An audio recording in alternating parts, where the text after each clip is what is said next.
Good evening, everyone, and welcome. Let's stand for the Pledge of Allegiance, please.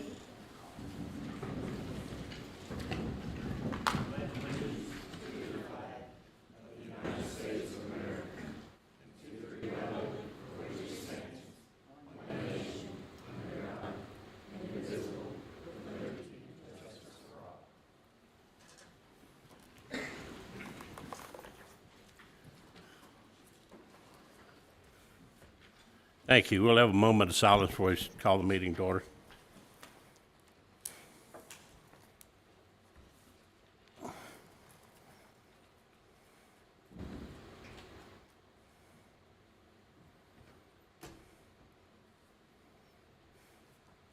Thank you. I'll call the meeting to order. First, we got approval of minutes for August 6, 2018. Those are in your packet. Any questions? Yeah, I had one. This is the minutes, right? It sounded like I only came for the executive speech. It says Gene White was present for executive session. I was 10 minutes late, and I didn't miss anything 10 minutes at the beginning.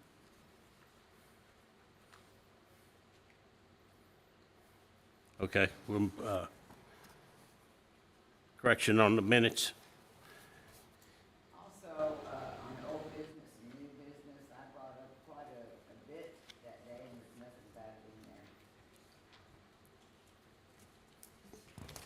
there. Gene, do you recall, did you make a motion? Because if there wasn't an action taken, it really doesn't typically appear in the minutes. Okay. This one bring it up, but it was quite a bit.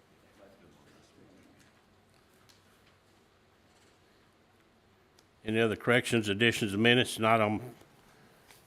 Entertain a motion to approve. I'll make a motion to approve. Thank you, Ann. Second.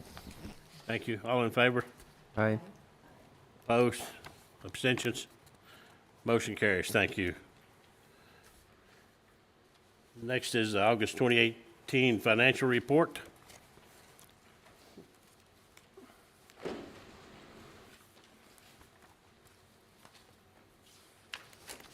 am sweating. I had a question about, it's the last line item. It's Pitt and Frank LLC. And I tried to look at the other notice to see what the description was, but it said the same thing. So what exactly was that, if you don't mind? Where you at, Trey? So it's on the bills paid August 2018. It's the very last one. It's check number 230638. It looks like it's That's- showing up on debt service. I was going to actually ask the same question. That's where we got the property down on 3rd Street. Gotcha. Okay. Yes, All right. Thank you. Sorry. yes. Any other questions? I have a question on the bus account. It shows that the disbursements for the bus account, when you look at the, when you actually look at the statement for the repairs, gas and oil, so it looks like that totals up to the disbursements. Does the bus salaries not come out of that account as well? Because it's showing for the statement of expenditures for the bus was $6,691.90, and that includes part-time salaries for the drivers, but it looks like it didn't come out of the bus account, because the only thing that's showing dispersed is $3,224.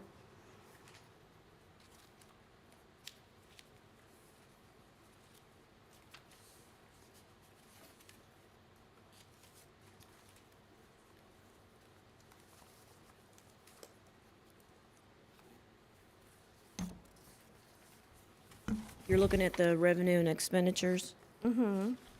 Yeah, so basically, should we just take that total for the salaries, and shouldn't that come out of the bus account as well? Or be dispersed from the bus account? Yeah, there's the part-time salary Right. that came out of the bus account.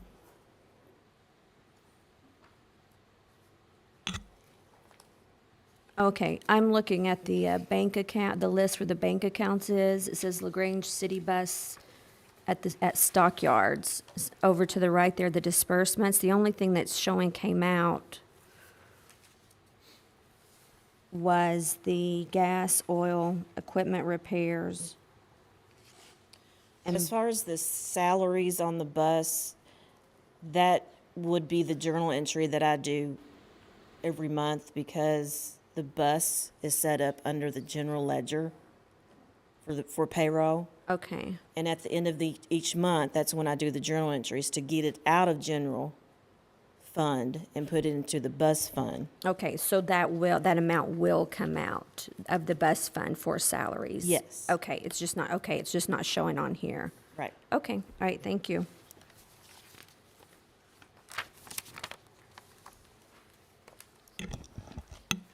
I had one more question. So there's 2 line items on here for festivals. Is that for the rescheduled dancing in the streets thing? Okay, that's what I thought. Thank you.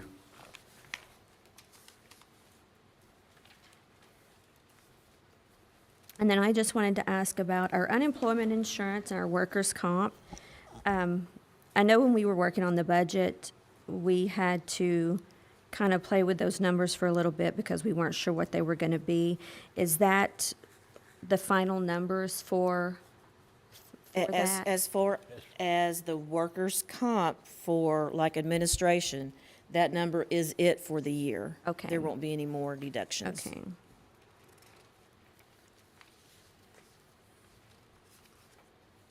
And then I'd also like to mention, last meeting, I had brought up the compensation tax. There were some numbers that I just wasn't coming up with the correct numbers. I did go into City Hall, and I just wanted to make some corrections there. We did figure out, and Stephanie's here too, so we did figure out what was not showing was in the beginning when the loan was refinanced, or when the bond was refinanced, there was a $650,000 payment that was made, and that did not show up on our paperwork, so that did come out of the account as well. There is a report we've given everybody today. It's got the yellow on the front. Attached to that is a copy of the bank account today. So I put on this spreadsheet, the deposits, where it just says deposits and the number underneath. That is the money that we have tracked, I guess in my department, that we have tracked the money that is coming in. Underneath the checkbook, that's through the bank account. Those are the deposits that were deposited into the bank account, and then you can see all the individual things that came out of that bank account to see what the bank account total is. Now, there is a little bit of difference from the bank account statement today versus the spreadsheet because the bank has gone ahead and pulled out another bond payment and sent it in. We don't have that reflected yet, so that's what the $98,000 difference. All that money is accounted for. There is not $400,000 missing anywhere. Everything is in that account and is accounted for.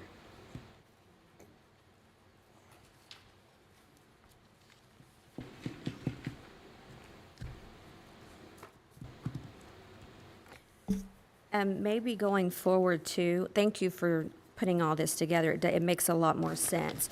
Maybe going forward, I noticed there are refunds that have been issued. So anytime if there are refunds, if maybe we could just send out a note or, just maybe put it in our packet just to let us know. Because, the refund number, that could make a big difference in the numbers being off. So that way we know if it was a refund or, not just a missing, And so being everybody's clear, what the misappropriated. refund is people that have paid into the comp tax and at the end of the year, because they didn't work all that time in LaGrange, they file their W-2s with a form for us, and we issue a refund for what time they did not work in the city. So that's what the refund is. And then the miscellaneous fees and things like that, those were for wire transfers. And return So we checks, we did, did have some right. checks that were returned, so there's return check fees mixed in there. The expense that's listed, the $12,500, that was when they had the tree. They were removing the trees and they were burning them. And because of the complaint from all the neighbors, it was determined to go ahead and shred those or chip them instead. So the county paid for half, we paid for half. So that's what the $12,500 was for. There's definitely nothing spent out of this account except for Hold'em reserve debt. Correct, and We're there's not- no, there's nothing taken out. there's been no other withdrawals, no other deposits, nothing, I mean, this, it's all there. And this, the account will never really balance with your quarterly report. No, and I did not bring the comp tax quarterly report tonight because I didn't want to confuse everybody. I will email that to you guys all tomorrow. Because of how the bank statements come and because of the dates that I use to do the quarterly report, nothing's ever going to be exact. So that's why this was as exact as we could get it, and we were still $98,000 off because the payment has already pulled. So that's as close as we could get. And we can say where that money went, so it's not like it's not missing, it's not gone somewhere. We know where it is. Stephanie, will that be a journal entry or when the bank, this will be when the bank statement comes, Yeah, when I get The the 90,000. August statement, I'll do a journal entry for that bond payment for August. right, yeah. This is actually the bond payment. I have reflected the bond payment for August in my numbers. This bond payment was actually for September 1, Right. but I ran it through 8/31. And I had talked to Stephanie earlier today. We were talking back and forth.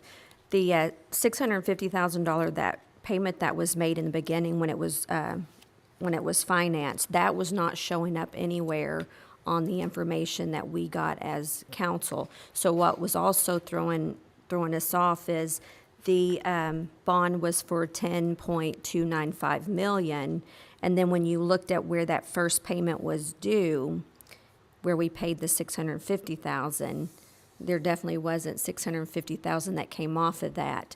So we were going to contact Dwight, yes, and ask him if he could send us a copy or either a receipt, because we don't have a receipt of that payment. So that's what we've asked for him to send us, just so that we have proof of that 650 payment and is what it went reflected to. in here. Because it was to Huntington Bank. And it's reflected in here as payments. The bond payment, the initial bond payment, and the monthly payments are listed here under the payments. On the sheet that you On just the did? sheet that I just gave. Right, Yes, but on our yes. debt service Right, but report, the other it's reports, not, the it does numbers, not show correct. that payment on there, Correct. right?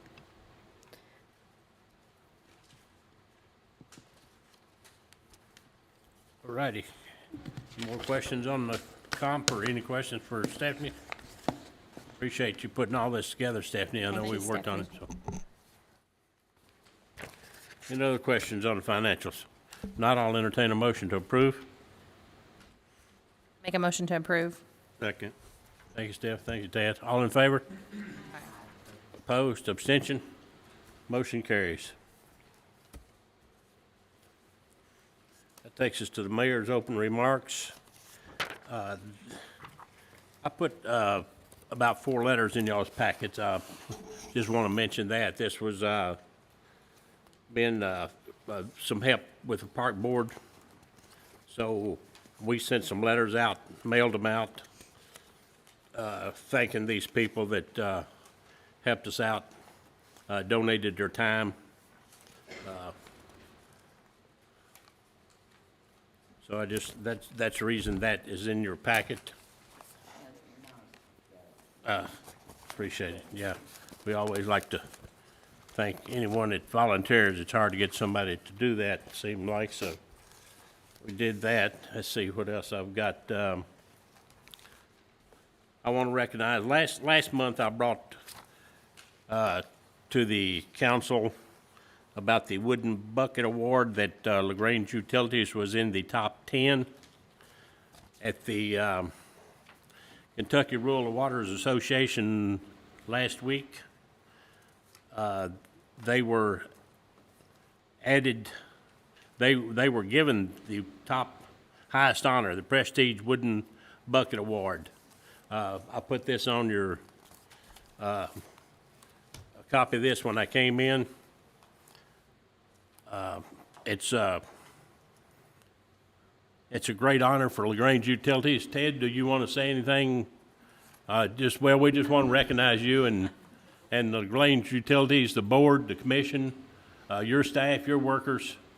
This is outstanding. So I won't sit here and read all this, but y'all can tell who all the 10 is listed that they went up against. Some pretty good sized cities there. That was in the top 10. Henderson, Marion County, Hardin County, Danville, Paintsville, McQuarrie, just Beattyville, all those were in the top 10. So the Grange Utilities came out on top. There was quite a big checklist that they went down to, and I think it's listed in there in the letter of what they kind of checked for. So enough said about that, and thank you very much, Ted, and tell all your staff and employees, and it's quite an honor, and we appreciate that.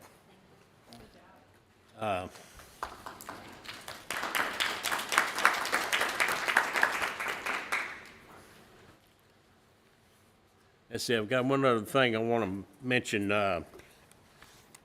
This is, September is City Government Month for the schools.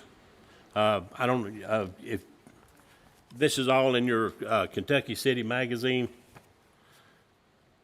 You can, the schools can go on to citymonth.org. There's the city KLC sponsors this.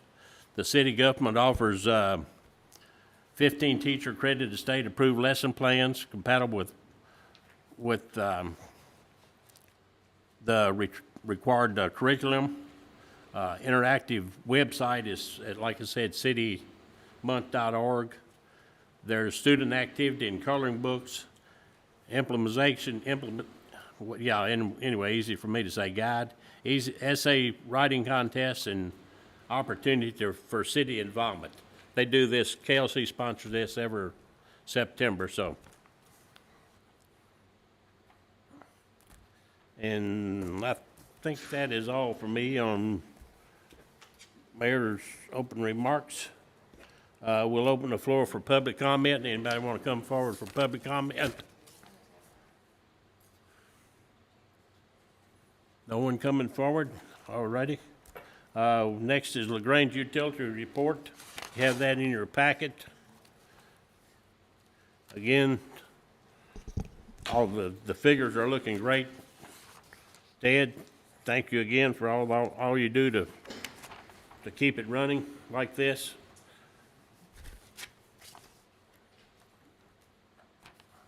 Y'all have any questions for Ted? If none, we'll go to LaGrange Main Street program. Karen?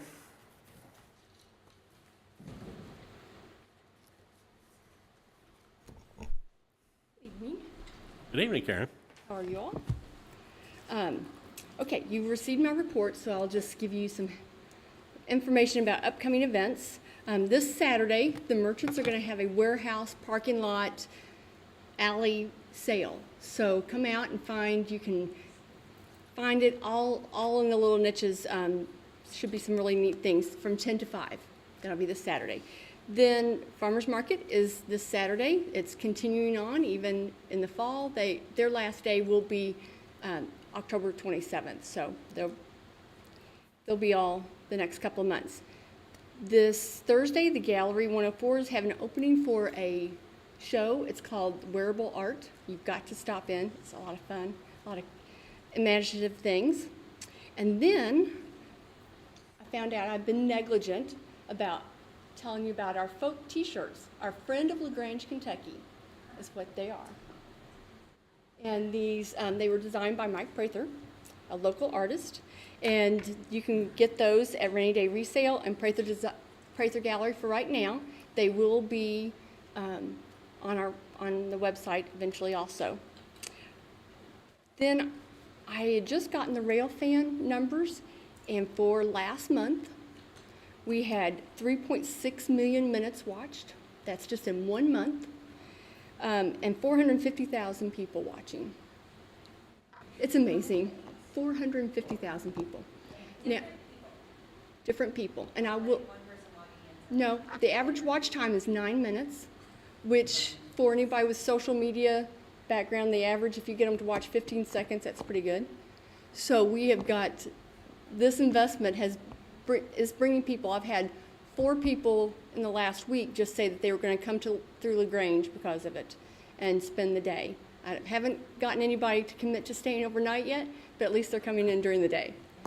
So it is definitely a worthwhile investment. Thank you very much. I've actually had handwritten letters sent, mailed to City Hall to me for, you know. Yeah. And one Saturday morning, I went down and met the man and his wife from Bristol, Tennessee, and his family, and they were totally amazed with LaGrange. But he found it on Virtual Ref, and so it's. I mean, Did they mention how many countries now, or? they did, but I didn't write that down. Yeah. I kept that. I will get it. It's back to you. amazing. I mean, Countries, yeah, we were up to 170 different countries watching, yes. from people from 170 different countries. And I know now we're probably, with the amount that's watching per month, we're probably over that. Yes. Did I tell you the story about the resident from Oldham County that went to see her family in England? Everybody's kind of blank, so I don't think I did. Sorry. They live here, but they travel home every couple of years to visit. And the first thing they said when they picked them up at the airport is, who do we need to contact in order to get the clock fixed? It hasn't been working. And so here they haven't seen her for 2 years, but they were going to make sure that clock got fixed. So, and I think Corey and the mayor probably get a lot of questions about that from what I hear. So that's advertising that we can't buy that type of advertising. The other thing I'd like to thank, unfortunately, we had incidents with our shoplifting Saturday and today, and thankfully I want to thank the LaGrange Police for coming so quickly once we called them. Officer Feigl was there quickly to take the report. So thank them there. I know they have a lot on their plate, and that probably isn't high, but we appreciate their quick response. And I started in on talking, so did you all have any questions about my report? No, but thank you for sending that out You're welcome. early enough, and, you know, there's some good information there. Very thorough, and we appreciate it. Actually, Karen, I do have a question. I noticed reading through the reports that we do have a couple of new appointees to the board, the Main Street Board. I just had a question, was when you appoint new ones, do you open that up to the public so that people can apply for those positions? Or do you guys just nominate with them? Because I've noticed that we have a lot of boards around town and it's the same people sitting on the same boards. So I was just curious when I saw that there were new members there. Is that something that you let the public know so that if someone else is interested in serving on one of these boards? Well, the old adage is, if you want something done, you always talk to the busy people, so that's why the same people show up. But the way that we try to do it, our members can nominate anyone to the board that they would like. What we try to do is encourage people to sit on our committees first, so that you can learn what it means to be part of the Main Street program. And those committees, we have 4, but we meet 2 at a time, so that people aren't. And so we meet on the 3rd Tuesday. I'm sorry, we changed that one. Sorry. The 3rd Monday at 4:30, and that's our organization and promotions. So anybody that has a passion for those, we ask that you please. Organization is just like it sounds. It's making sure we raise funds, that we keep all of our paperwork up to date and such. Promotions is, again, promoting the city and whatever we can do with that. Ad design. And then the other committees that meet together are economic vitality, and also our design committee. And so the economic vitality is the one, they meet on the 3rd Friday at 10:30. So what happens there is we discuss ways to help the businesses, business recruitment. Then on the design committee side, it's what it looks like to be in the city. What do we want the city to look like? When we have another project, what can we do with that? The design committee is also the one that approves applications for the facade grants and the new roof improvement grants that will be coming up next year. So anybody that would like to, they can call me at 502-269-0126, and we can get them plugged in any way that they want to be involved. The more the merrier. Thank you. I also wanted to mention, because the Green Space Committee is working not only with council, but with Main Street Program, we are on Wednesday, September the 19th, going to do an early morning trip to Mount Washington to meet with their city planner and to look at their new multi-use park that they have been working on for the last couple of years. It's going to be a quick in, quick out. We're going to leave at 8 a.m. from Grange, get there, meet with them, discuss some of their financing, some of their pros and cons of things that they've done just to learn. And then the plan is to be back to Grange by noon. So if anybody wants to piggyback and come along with us, you're more than welcome. Again, it's Wednesday, September 19th, leaving LaGrange at 8 a.m. So just let me know or Karen know that you want to go along. Thanks. And that way we can make sure and get you the address, because we're still trying to decide where we're going to meet, if we meet at City Hall or. Let's see. Oh, another thing, ghost tours will start next in October. Another way for people to be involved. If anybody would like to be a tour guide, that is a volunteer position, but they go Thursday, Friday, and Saturday nights. And so if anybody's theatrical, you love to speak in front of people, just let me know. Like to dress up. I do have somebody that might be. Should I have her contact you directly? Okay. I'll And let her also know. watch our Facebook page. I am going to be putting out a description so people will be able to get through there. Anything else? Thank you, Karen. Thank you.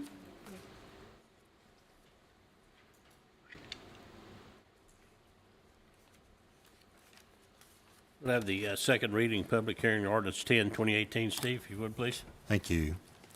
Ordinance number 10, 2018, an ordinance levying a general tax for the city of LaGrange, Kentucky. Whereas it is necessary for the municipal corporation of the city of LaGrange to obtain funds for the operation and maintenance of the city government and to maintain the police protection of the residents of said city and further to protect the public health, safety, and welfare. And whereas the Commonwealth of Kentucky, through its statutes and constitution, particularly KRS 92.280, KRS 92.281, and all other applicable law, does hereby authorize and empower a city of the home rule class to levy a tax for general purposes. Now therefore be it ordained by the city of LaGrange, Kentucky as follows. 1.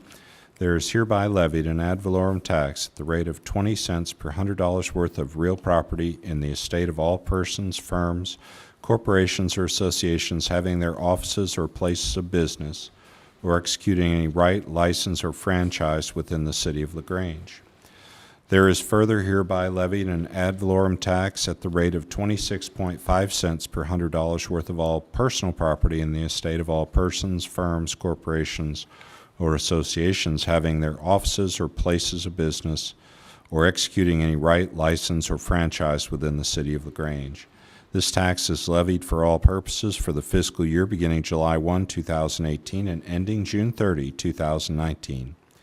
2. The tax levied by this ordinance is assessed as of January 1, 2018 pursuant to the provisions of KRS 92.4203 and KRS 92.280, and all of said taxes are hereby declared to be due, payable, and collectible as of September 15, 2018.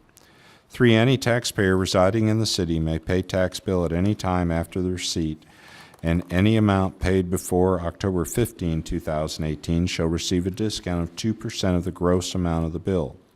4. Any bill paid after October 15, 2018 shall be paid in its face amount as shown thereon. Any bill remaining unpaid after November 15 shall be deemed delinquent, and said tax shall have a penalty in the sum of 10% of its face amount added. If any bill is unpaid after January 1 of the year following the year that tax bill was originally due, there will, in addition to the penalty, be 1% interest per month due on the unpaid bill until paid. Penalties and interest are cumulative, and if suit is initiated, then the taxpayer shall be charged and be required to pay court costs and attorney and or paralegal fees. 5. Any tax bills remaining in the hand of the treasurer or the city clerk on December 15, 2018, or for any prior year thereto which have not been paid, shall be endorsed by the clerk or treasurer as delinquent, at which time the clerk or treasurer shall proceed to compute the penalty described in the ordinance and add the same to the unpaid tax bill. After one letter of notice of delinquency has been sent to the taxpayer by the clerk or treasurer and taxes remain delinquent for a period of 30 days thereafter, the city clerk or treasurer shall then deliver the unpaid tax bills to the city attorney for collection. The city attorney shall receive a fee of $140 per hour for the time spent collecting delinquent taxes, and this fee shall be charged as a cost against the delinquent taxpayer. 6, the city shall have the right to place a lien on, as described by statute, on property and recorded in the Oldham County Court Clerk's office, which recording fees shall be added to the tax bill and shall be paid prior to any lien being released. Failure to file a notice of lien in the office of the Oldham County Court Clerk does not invalidate the statutory lien granted by the Kentucky Revised Statutes and is not a waiver of the right to enforce it. 7, taxes levied by this ordinance shall be construed as a general purpose tax for the fiscal year beginning July 1, 2018 and ending June 30, 2019. 8, the ordinance is adopted and passed pursuant to provisions of KRS 92.280 and all other applicable law and shall be in full force and effect from and after the date of its passage, approval, and publication required by law. 9, if any court of competent jurisdiction shall deem any part of this ordinance invalid, said judgment shall not affect the remaining provisions of this ordinance. It is the expressed intention of the City Council that this ordinance and all provisions hereof shall be considered severable, and the invalidity of any section, clause, provision, or any other part of portions of the ordinance shall not invalidate the other portions of this ordinance. This ordinance shall take effect and be enforced from and after its date of passage, approval, and publication as required by law. Thank you, Steve. I'd like to entertain a motion on ordinance 10, 2018. I'll make a motion to approve ordinance number 10, 2018. Thank you, Ann. Seconded. Thank you, Trey. Need a motion to go in public hearing? Motion for public hearing. All in favor? Aye. Anyone in the public want to come forward, make any comment on this ordinance? Motion to go out of public hearing? So moved. Second. All in favor? Aye. Got a motion, a second. Is there discussion by the council? Mayor, I just wanted to confirm that these are the same numbers from last year, just so that everybody here knows that there's no increase as to either of these tax numbers. Is that correct? That's correct. Thank you. Jason. No change at all from the previous year. Everything's the same. Any other discussion? Stephanie, you want to do a roll call, please? Jason, Yes. Stephanie, Yes. Shannon, Yes. Trey, Yes. Jean, Yes. Ann, Yes. Tad. Yes. 7-0. Motion carries. Thank you.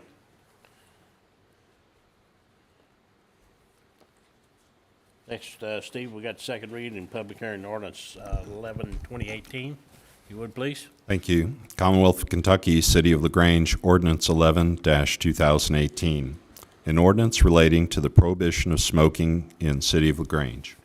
Whereas City of LaGrange has the authority to the provisions of KRS Chapters 67, 100, and other applicable law to enact ordinances, and whereas City of LaGrange first obligation is to protect the lives of all people in the City of LaGrange, and whereas the purpose of enacting a smoking ordinance is to protect the public health and welfare by prohibiting smoking in public places and places of employment, and to recognize and guarantee that the public's need to breathe smoke-free air shall have a priority over the individual's desire to smoke. And whereas secondhand smoke is a Group A carcinogen, such as asbestos, radon, gas, and benzene, and has been proven to cause cancer, no level of secondhand smoke is safe. And whereas numerous studies have found that tobacco smoke is a major contributor to indoor air pollution, breathing secondhand smoke is a cause of disease in healthy non-smokers. These diseases include heart disease, stroke, respiratory disease, and lung cancer. Children exposed to secondhand smoke have an increased risk of respiratory infections, sudden infant death syndrome, developmental abnormalities, and cancer. And whereas a significant amount of secondhand smoke exposure occurs in the workplace, and employees who work in smoke-filled businesses suffer a 25 to 50% higher risk of heart attack and higher rates of death from cardiovascular disease and cancer, as well as increased acute respiratory disease and measurable decrease in lung function. And whereas the U.S. Surgeon General has determined that the simple separation of smokers and non-smokers within the same airspace may reduce but does not eliminate the exposure of non-smokers to secondhand smoke, and whereas the Environmental Protection Agency and the American Society of Heating, Refrigerating, and Air Conditioning Engineers has determined that secondhand smoke cannot be reduced to safe levels in businesses by high rates of ventilation. Air cleaners, which are only capable of filtering the particulate matter and odors in smoke, do not eliminate the known toxins in secondhand smoke. And whereas the Environmental Protection Agency and the U.S. Department of Health and Human Services, the National Cancer Institute, and the Centers for Disease Control and Prevention agree that secondhand smoke is harmful to health, and whereas high-tech smoking devices, commonly referred to as electronic cigarettes or e-cigarettes, that closely resemble and purposefully mimic the act of smoking by having users inhale vaporized liquid nicotine created by heat through an electronic ignition system, have been proven to contain numerous risks to human health. After testing for a number of electronic cigarettes from 2 leading manufacturers, the Food and Drug Administration, FDA, determined that various samples tested contained not only nicotine but also detectable levels of known carcinogens and toxic chemicals, including tobacco-specific nitrosamines and diethylene glycol, a toxic chemical used in antifreeze. The FDA's testing also suggested that quality control processes used to manufacture these products are inconsistent or non-existent. According to a more recent study, electronic cigarette emissions are made up of a high concentration of ultrafine particles, and the particle concentration is higher than in conventional tobacco cigarette smoke. Electronic cigarettes produce an aerosol or vapor of undetermined and potentially harmful substances, which may appear similar to the smoke emitted by traditional tobacco products. Their use in workplaces and public places where smoking of traditional tobacco products is prohibited creates concern and confusion and leads to difficulties in enforcing the smoking prohibitions. And whereas smoking is a form of air pollution and constitutes both a danger to health and a material public nuisance. 1. Definitions. For the purpose of this ordinance, the following definitions shall apply. A. Dwelling, a house, apartment, or other place of residence used primarily for conducting activities of daily living, including, without limitation, private residences, a hospital, hospice, or nursing home room. A private residence is a place of employment if it is used as a child care, adult daycare, or other health care facility. B. Electronic smoking device, any device containing or delivering nicotine or any other substance that can be used in any manner for the purpose of inhaling the vapor, smoke, or aerosol from the device. The term includes any such device, i.e. whether manufactured, distributed, marketed, or sold as an e-cigarette, e-cigar, e-pipe, e-hookah, or vape pen, or any other name or product descriptor. C. Enclosed area. All space in a structure enclosed from the weather, being permanently or temporarily enclosed by walls and roof with doors.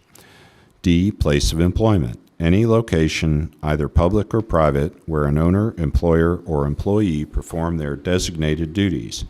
This includes, but is not limited to, employee lounges, restrooms, conference rooms, meeting rooms, classrooms, employee cafeterias, and hallways.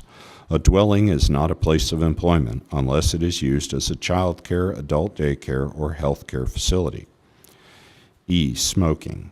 The use of any device used to ignite or heat tobacco or any other substance, whether natural or synthetic, for the purpose of, i.e., inhalation, exhalation, burning or carrying any lighted or heated cigar, cigarette, pipe, hookahs, or any other lighted or heated product intended for inhalation in any manner or form. Smoking also includes the use of an electronic smoking device which creates an aerosol, smoke, or vapor in any form, manner or form, or the use of any oral smoking device for the purpose of circumventing the prohibition of smoking in this article. 2. Prohibition of smoking indoors. A, except as otherwise noted in Section B, smoking is prohibited in places of employment and in enclosed areas. B, smoking is prohibited within a reasonable distance of the outside entrance to, open window of, air intake of, a ventilation system in any enclosed area in which smoking is prohibited by this ordinance. C, smoking is prohibited in any enclosed areas or vehicles owned, leased, rented, operated, or controlled by the City of LaGrange. D, nothing in this subchapter shall authorize smoking in any location where it is otherwise prohibited by statute, ordinance, and regulation, or by order of the fire marshal. C, where smoking is not regulated. A, notwithstanding any other provision in this ordinance to the contrary, the following areas shall be exempt from the provisions of Section 2 above. I, a person's private dwelling, unless used as a child care, adult daycare, or health care facility. 4, non-retaliation and non-waiver of rights.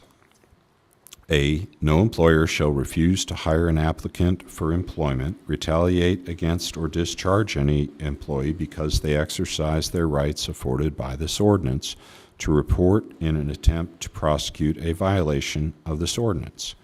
B, an employee who continues to work in a setting where an employer allows smoking in violation of this ordinance does not waive or otherwise surrender any legal rights the employee may have against the employer or any other party. 5, penalties.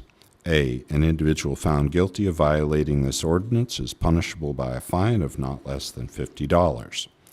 B, an individual who owns, manages, operates, or otherwise controls a public place or place of employment and found guilty of violating this ordinance is punishable by a fine, I, of not less than $50 for the first offense, 2I, of not less than $100 for the second offense, 3I, of a fine of not less than $250 for the third and each subsequent offense. C, an individual who violates this ordinance by refusing to extinguish their smoking material when requested shall be requested to leave the establishment and, if refused, may also be subject to prosecution for trespass. D, in addition to the fines established by 4B, violation of this ordinance by an individual who owns, manages, operates, or otherwise controls a public place or place of employment shall result in the suspension and or revocation of any or all permits or licenses issued for the premises on which the violation occurred. E, violation of this ordinance is declared to be a public nuisance, which may be abated by the city or its designated agents by restraining order, preliminary and permanent injunction, or other means provided for by law. The city may recover the reasonable costs of any court enforcement action seeking abatement of this nuisance. F, each day on which a violation of this ordinance occurs shall be considered a separate and distinct violation. 6, posting signs. No smoking signs or other international no smoking symbol consisting of a pictorial representation of a burning cigarette enclosed in a red circle with a red bar across it shall be clearly and conspicuously posted at every entrance, exit of an enclosed public area. 7, severability. If any provision, clause, sentence, or paragraph of this ordinance or the application thereof to any person or circumstances shall be held invalid, That invalidity shall not affect the other provisions of this ordinance, which may be given effect independent of the invalid provision or application, and to this end the provisions of this ordinance are declared to be severable. This ordinance shall become effective and be enforced from and after its date of passage, approval, and publication as required by law. First reading August 6, 2018. Second reading September 4, 2018. Thank you, Steve. This is the same ordinance that the county has. We're just adopting the county ordinance. That's what I'm told. The mayor said that we're adopting this ordinance, which is patterned after the county ordinance. I would like to say on the record that I did not have any participation in the drafting of this ordinance, so this is not an ordinance drafted by your city attorney. I'm not sure who drafted it. Well, it's copied after the county, so we have a motion on ordinance 11, 2018. I'll make a motion on ordinance 11, 2018. Thank you. Ann? Second? Second. Thank you. Motion going public hearing. Seconded. All in favor? Aye. Anyone want to come forward on the ordinance?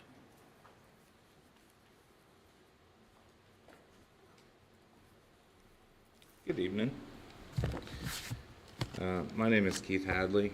I've been talking with the county about this ordinance. I appreciate you giving me the opportunity to speak here tonight and the public comment. May I put this over here?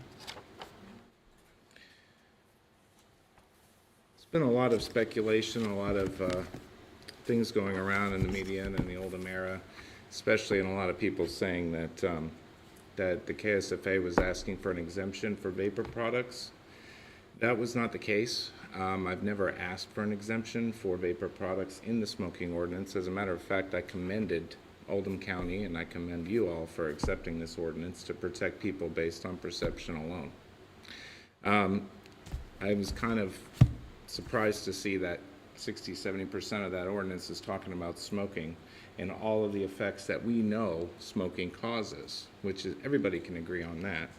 As far as this exemption, what I'm asking for is at a vapor store only. The reason for this is because we're the ones helping people to quit smoking. Vapor products and e-liquid, it says that the manufacturing of e-liquid is not streamlined. Well, it is. I myself am registered with the FDA. I have an FEI number. I have to update all my ingredient listings, my submissions, and everything else.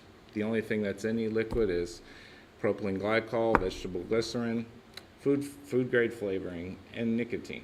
Yes, nicotine is derived from tobacco, but it's also derived from a lot of other plants that are just naturally grown substance. With this ordinance in place in the Grange, it will stifle my ability to help people quit smoking. We've helped thousands of people quit smoking here in the city. And I think that since you have to be over 18 to enter into my store, and people go there specifically to quit smoking, I would think that that would be a commended thing, helping people to quit smoking in the city, not something that is stifled and trying to stamp us out. The FDA came out with that reading in 2016. I actually have some documents here on the newest readings and studies of indoor vapor production, and the secondhand contaminants or toxins that you might find. And they're saying that it is as close to breathing air as possible. It disperses quickly. If you take a can of Lysol aerosol spray and you spray in your house for disinfectant spray, the immediate thing is compression and it drops to the floor because of the heavy particulate matter. The other thing in that ordinance that it's stating is that the PM of vapor is much higher than tobacco smoke. Well, that's just not true. The FDA and the health board actually said that it had to be under 0.05 UPM, and it is well below that. That is the reason why you can do breathing treatments with VG and mentholyptus to be able to clear out your lungs when you're at the hospital if you have pneumonia. That is the reason why inhalers work for asthmatic patients. because they made that guideline and that ruling. Our products, they adhere to that ruling. So it is no more damaging to your lungs than breathing air or doing something in a hospital. I just want to state publicly that I disagree with not having an exemption, and that I do agree with having an ordinance in place for places like Walmart and Applebee's and everywhere else that your family may be.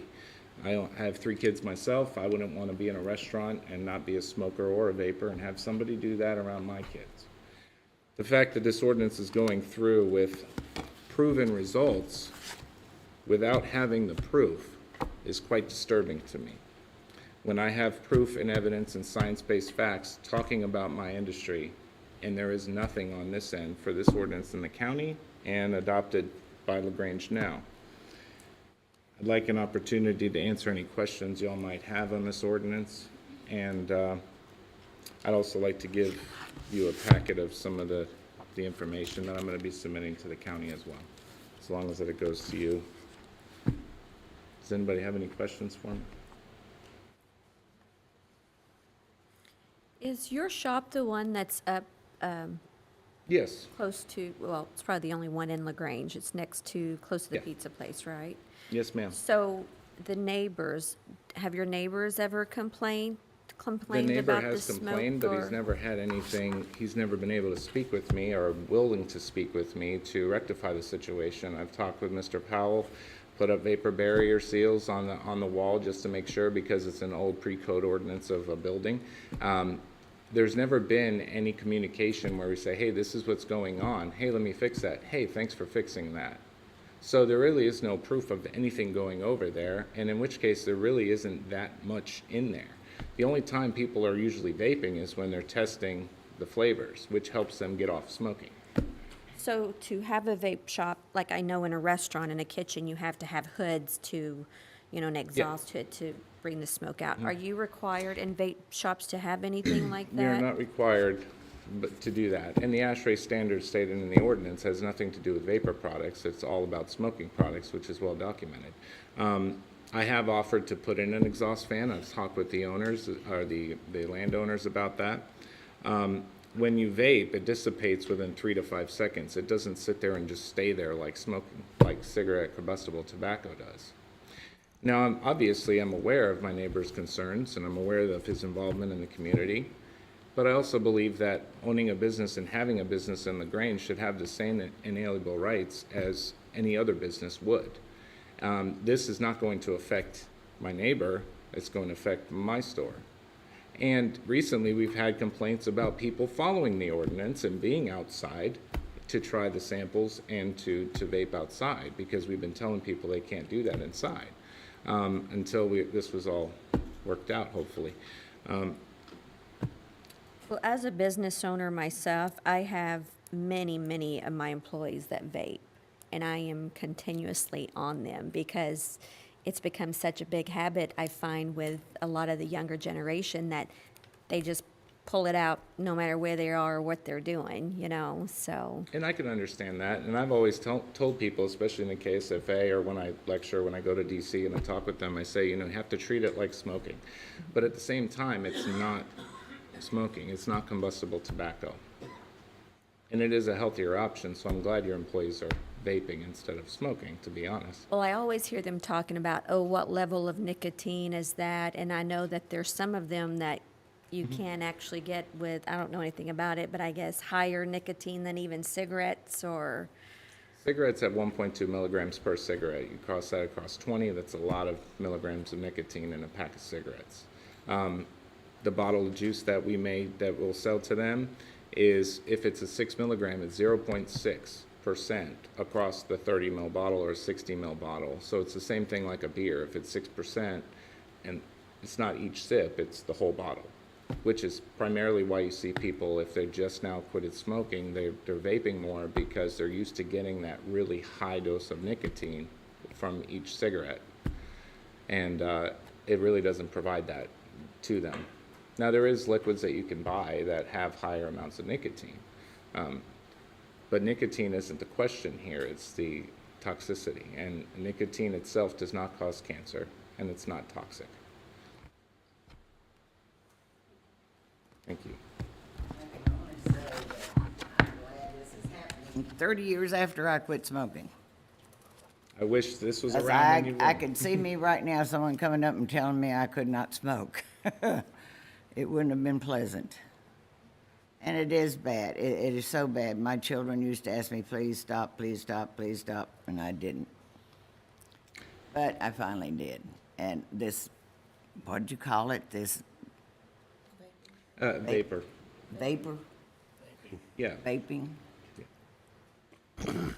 It just looks the same, but based on perception, it's really not. Yeah, I didn't know what it was called, but I have a neighbor that does it, and it is a whole lot like smoking, I think. He sits in his garage and does it. Yeah. The difference between smoking and vaping is about 5,000 chemicals that are in cigarettes. The combustion of a cigarette causes the tar. The old saying, you smoke for nicotine, you die from the tar. This technology is what's in the future. This is why tobacco companies are saying they're not going to make cigarettes anymore, because they're buying their way into this technology, because truthfully, this is a way to get your nicotine and lower it. You can't go to the store, as you well know, and say, I'd like a lower pack of Marlboros with less nicotine in them. No, I don't know that. I just don't know can't do anything that. about cigarettes anymore, thank Yeah. goodness. But if that was an option, then that would be a great thing. But I do know, I mean, it's kind of getting off of it, I think, but I have relatives and I have friends that are still smoking. And this coming up, I can see them right now being told, no, you cannot smoke in here, or you cannot smoke in your yard, or you can't smoke in your whatever, and they're gonna go off the end. I mean, off the, and I would have 30 years ago, if you'd told me I couldn't smoke, I would have been really bad, really bad. And my husband died of lung cancer. So good luck with this. Well, this is what the industry is about, is to try to help people to quit smoking and eventually get off of nicotine. I think you should be able to, do what you want to do with your own business. My concern would be the neighbors, if you have neighbors and it's seeping over into their business. I know people will go into vape shops specifically to try that and to try the different oils or, They try the different flavors, yeah, to Flavor, find okay. something that they like. so, I Which mean. there's no nicotine in our testers Right, either. and that's your business, that's how you make your living, and I'm all about that. I'm not up for, causing someone to, completely lose their business. But as long as, the neighbors, that would be my concern, because if they're not vapors or smokers and it's something that they have to, sit in and, There are smokers that work next door, like Right. my neighbors, yeah. Okay. There is, and, Smokers out there. There's a lot of smokers still out there. Lots. oh yeah, but I mean specifically next door to me, there's somebody who smokes, two people that smoke next door. I have So several. there is no way that anything is getting over there, and based on hearsay from what my neighbors said, and facts that I'm saying and showing you, I feel like hearsay doesn't really cut it. If he was willing to speak with me 2 years ago and work this out, which we've been trying to, it would have been fine, but he just didn't want to hear anything. And we've done everything we can to make it so nothing does go over there, and I haven't had a complaint in like 6-7 months about it. So it's not that it's going next door, I had one comment, if I could. I wanted to point out that vaping is not exclusive to people who are attempting to quit smoking. I mean, there's a significant number of middle school, high school students who are vaping who have never in their life smoked and who are attracted to the different flavors, the fruit flavors and things of that nature. And I will say that we could spend all evening and all day tomorrow going over the numerous articles about the dangers of vaping. I'm not going to get into that, but to say that vaping's not a dangerous situation, I think, is inaccurate based on the studies out there. We can agree to disagree on that, but I also just wanted to point out the issue with the children who are vaping regularly in this city, in these schools, and they are attracted to that. Maybe they think it's safer than smoking, maybe it is, but it's not just people who are trying to quit smoking. I just want to point that out. I agree. I don't want our middle school or high school kids vaping or smoking. I mean, I didn't want to smoke when I was 13 years old, but I could buy them at a gas station, and it was pretty easy. What I can say is they've done numerous studies and numerous quick, secret shopper things all over Oldham County. We're not the ones selling it to them. We're not the ones selling them the products. They can buy them on eBay. They can buy them online. They can buy them anywhere. They can have their older brother buy them for them. Kids are going to try what they're going to try. And studies-wise, this year they showed actual smoking rates declining and e-cigarette use declining in youth. So if this is really an issue, why are those declining? And that's from CDC themselves. Are you required to age validate at your store?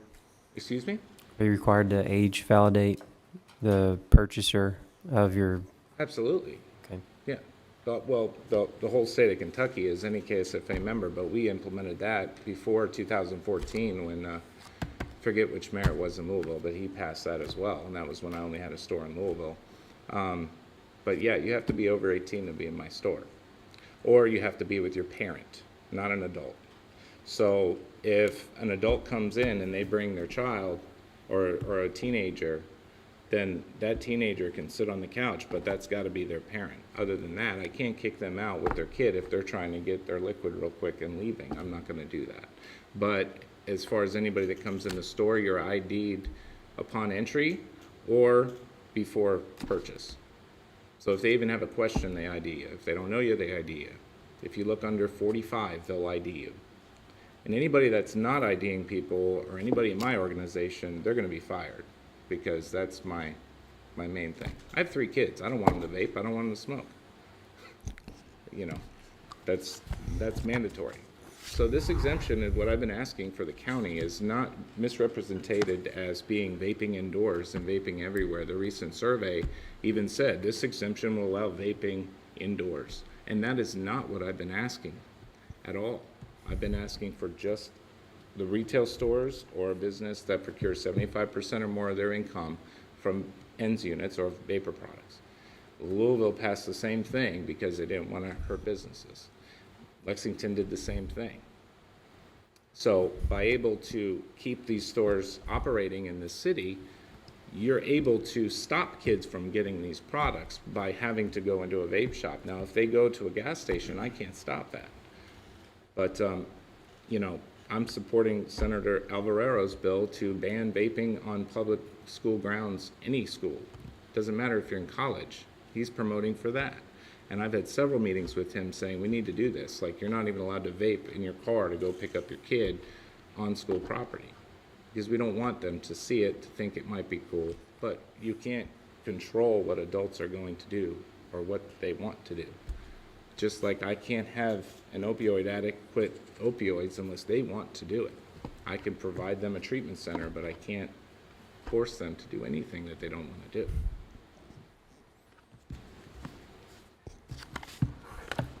Thank you, appreciate it.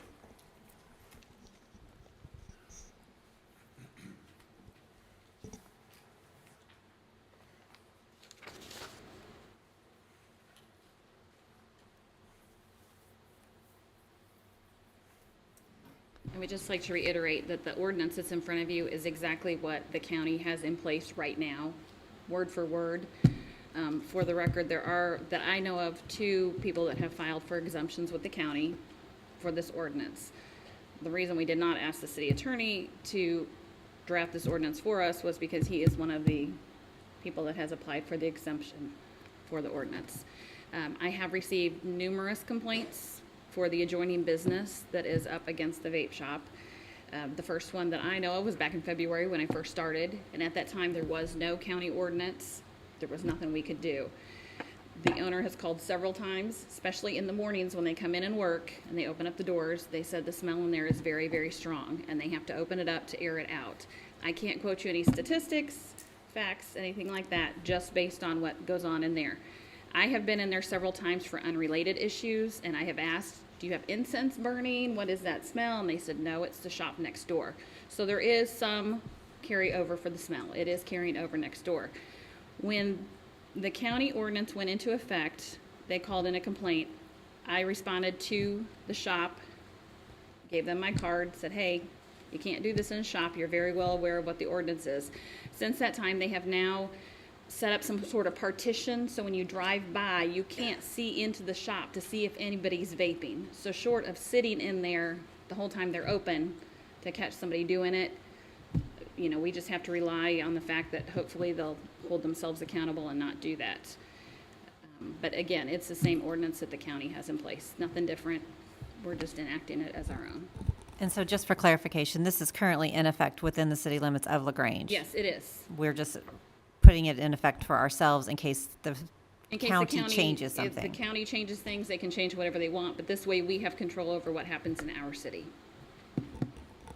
And we should And have. I'm aware too of the, at least one complaint from this person.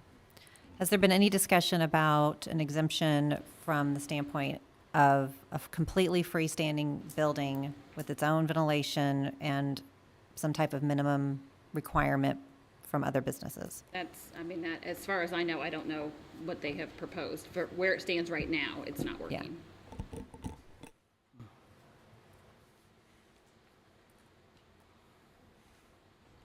Thank you, Stephanie. Mayor, if I may come off the clock for a few minutes, I'd like to give some comments to council tonight as a citizen.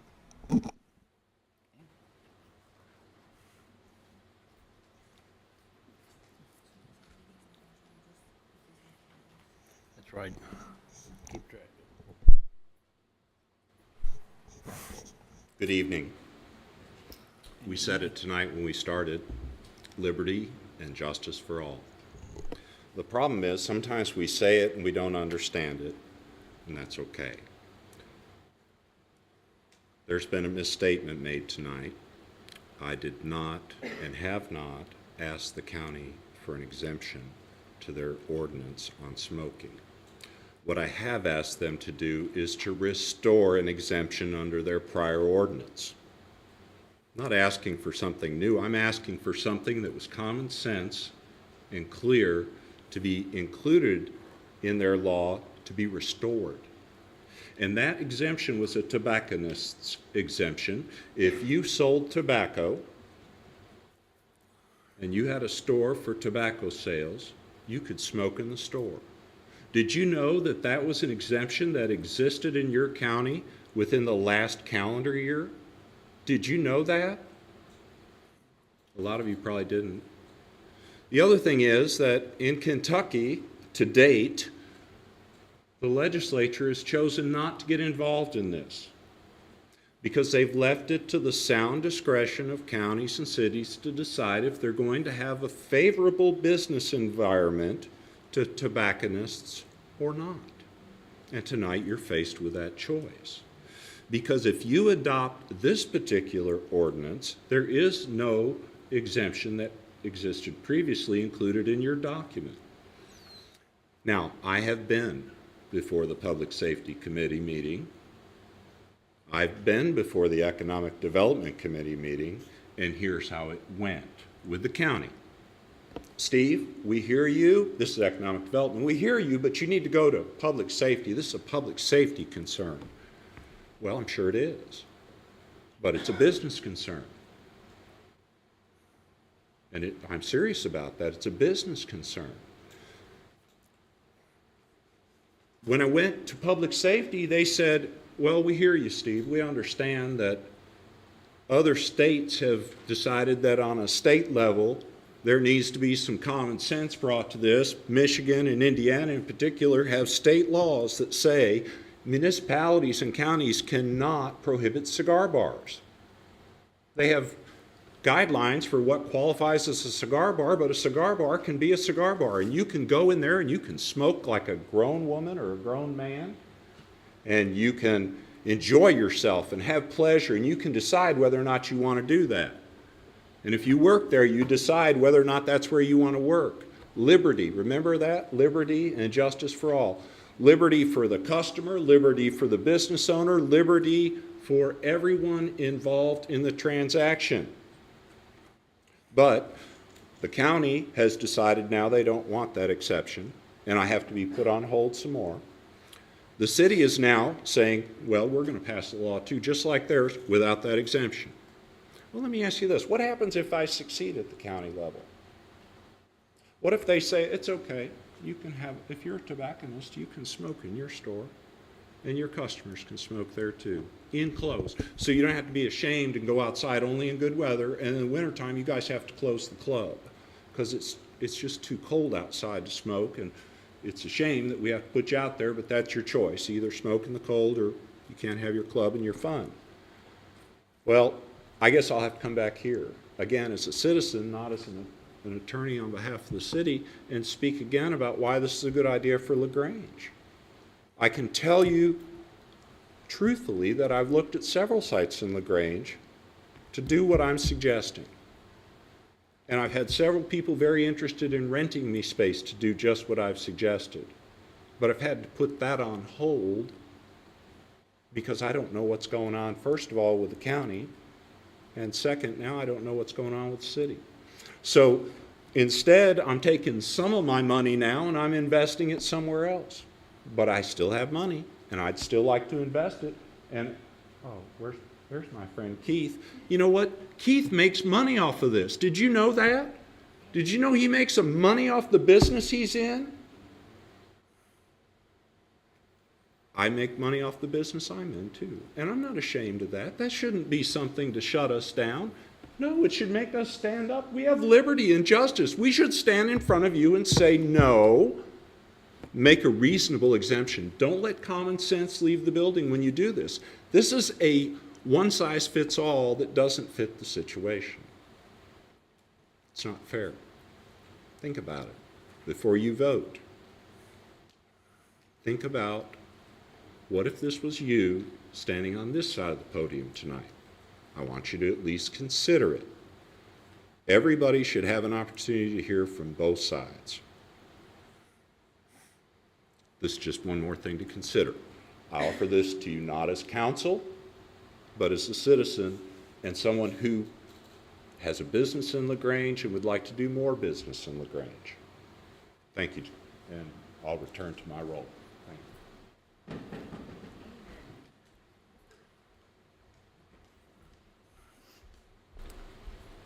Good evening. I am Liz Burrows. I live at 2005 Cricket Creek Court in Crestwood, and I work at the Oldham County Health Department. I am the tobacco control prevention coordinator, and anything else they ask me to do, I do. So I thank you for having a little time to talk tonight. I want to thank you for considering a comprehensive ordinance for the city of LaGrange. The ordinance that you're considering as written protects all workers, present and future. It creates a level playing field among all businesses that sell electronic cigarette products and others. And it simplifies enforcement. It ensures that as our community changes and new businesses come and some businesses go and they move, that all workers are protected. It helps us support that Oldham County is the healthiest county in the state of Kentucky. I want to reiterate, and I know we talked earlier, there's really no question about whether the aerosol emitted from an electronic cigarette is dangerous. It is. It contains particulate matter that is dangerous. It contains metal and silicate particles. It's not just the nicotine, and it's not water vapor. And when we call it vaping and vapor, we are sending a message to kids that it's just water vapor. So in public health, we call it aerosol, because that's what it is. You don't put water in the e-cig and heat it and get water vapor. You get aerosol. So it does have particulate matter in it that's dangerous. And that's really not contested. When you allow exemptions, you place workers at risk, not only the people who work there, but people who come in for maintenance, for inspections. You know, we have health department staff that do inspections, and you're putting those people at risk when you have exemptions for certain businesses. Delivery people, it's not just the people that work at that business. Also the adjacent businesses, which we talked about a little bit. We know what the business layout of LaGrange looks like right now. We don't know what's going to come in the future. We don't know that a vape shop or a cigar bar won't end up being right next to a learning center or a family restaurant. We don't know that. Comprehensive ordinances put in place protections that will last through the future and changes in business. We talked about ventilation doesn't remove the risks. We learned that the initial county ordinance that was passed in 2006 and amended in 2007, it did allow for exemptions for smoking break rooms. They were supposed to be separately ventilated. The health department was the enforcing agency, and there was a lot of, it didn't work. We had some complaints at a certain business when you would go in, they had a vape, that they had a smoking break room that had the ventilation that was required. But when you would open a door to get a certain product out, that the smoke would come at you. And we had lots of complaints about that because the smoke wasn't staying where it was supposed to. It wasn't being ventilated as it was supposed to. Because we know, based on the American Society for Heating, Refrigeration, and Air Conditioning Engineers, you can't ventilate it out. You cannot eliminate the risks. We also know that only when you look at comprehensive ordinances across the nation, when you look at ordinances either partial or comprehensive, only comprehensive ordinances have shown outcomes in reducing COPD and heart attack emergency room admissions. Those cities and those counties that have comprehensive ordinances have seen reductions in ER admissions for COPD and heart attacks.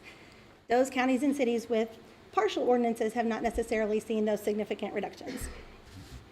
So the goal of the health department, and I know the goal of the council, is to protect everyone. So I want to thank you all again for considering the comprehensive ordinance. It's the best protector of public health. You join over 683, if a comprehensive ordinance passes, you join over 683 other communities across the nation. There are at least 10 in Kentucky that have comprehensive ordinances that do not include exemptions. So we're not alone. We're not alone in having an ordinance that is fully comprehensive. They are easier to enforce. They level the playing field. And they don't, when Louisville initially passed their their smoke-free ordinance in 2004, 2005, they exempted Churchill Downs as a specific business. And they were then sued by a group of other businesses who didn't feel like that exemption was fair. And the circuit court in Kentucky upheld that it was not an appropriate exemption for one specific business. So adding exemptions opens up loopholes for things that maybe you didn't intend, and it also creates an atmosphere for kind of unfair advantages among businesses that sell similar products. If you have any questions, I'd love to answer them.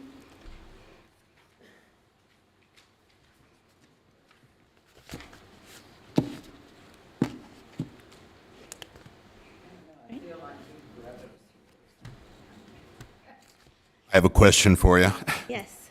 You brought up the case about Churchill Downs, and Churchill Downs was specifically named in the statute. And that was determined to be special legislation because they named a particular business and gave particular favor to a particular business. The tobacconist exception that previously existed in the county ordinance was never challenged during its entire existence. Is that correct? As far as I am aware. And in fact, by naming tobacconists as exemptions, there were no particular businesses identified, correct? Yes or no? It's not like Churchill Downs, is it? They didn't identify any particular store that was exempted, That did is they? very true, but They right now identified- we're looking at two very specific businesses that are requesting exemptions. Mr. Emery, are you speaking as city attorney or as a citizen now? Because I think you've got a conflict I'm of interest asking going a on right question now. from the bench. I and think it's you've got a legal conflict of- question, you've got a and I need conflict to of know interest the right now. Basis for that. I'm asking as your city attorney so that I will understand what this is about. No, it sounds like 'Cause you've got a there's things conflict of being said, interest. Sir, it's not a conflict of interest. I'm trying to represent the city right now. That's absolutely my interest. You know, let me stop right here a minute. You know, y'all talking exemptions, y'all talking all this. All this was a public hearing about this one ordinance that we got. We have not even voted on this ordinance yet. And I don't understand why we're hearing exemptions and everything on this ordinance. So I'm going to close this public hearing right now, and I'm going to take it back to the council.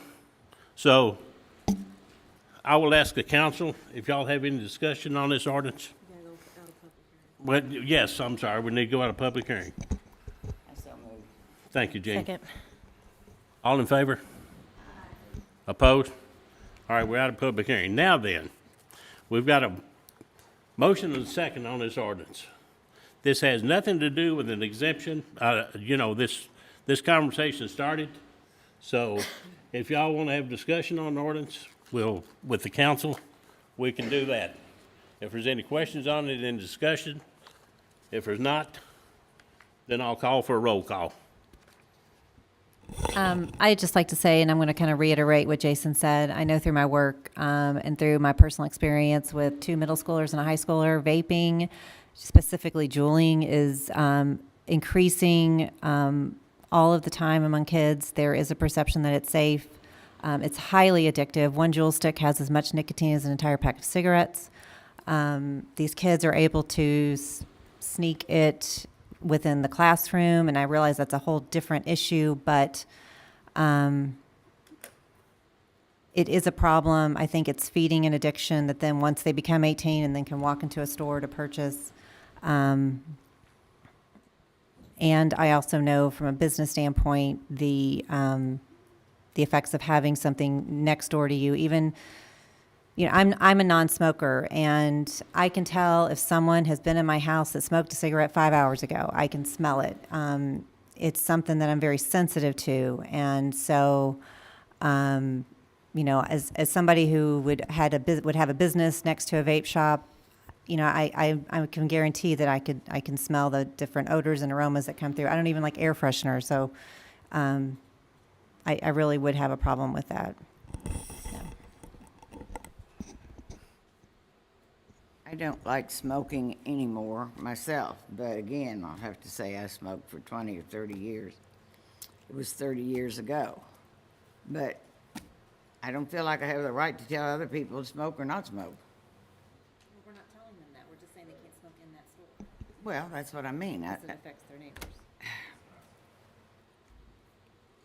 Or in Any the other store discussion? or in a lot of other places. Stephanie, will you do a roll call, please? Jason, Yes. Stephanie, Yes. Shannon, Yes. Trey, Yes. Jean, No, Ann, Yes. Tad. Abstain.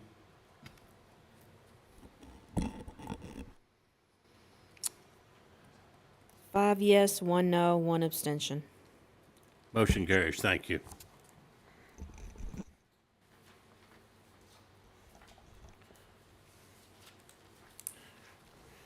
Next, we have a second reading, public hearing of ordinance 12, 2018. Thank you. City of LaGrange, ordinance number 12, Series 2018. An ordinance adopting the existing Oldham County MS4 program stormwater ordinances. Whereas the City of LaGrange has the authority pursuant to the provisions of Kentucky Revised Statutes and other applicable Kentucky law to adopt, approve, and incorporate by reference Oldham County's MS4 stormwater ordinances. And whereas it is in the city's best interest to adopt these ordinances for the protection of the public, as these terms provide for safe practices and best practices concerning construction, site stormwater erosion, runoff, and illicit discharge. And now therefore be it enacted and ordained by the City of LaGrange, Kentucky as follows. 1, that the stormwater ordinances of Oldham County are attached hereto as an exhibit, and the contents described in those ordinances are hereby fully adopted, approved, and incorporated by reference by the City of LaGrange, as if set out in its entirety herein. See Oldham County Ordinances 05830-326, 16830-348, 04830-217. This ordinance shall take effect upon its passage, approval, and publication according to law. First reading, August 6, 2018.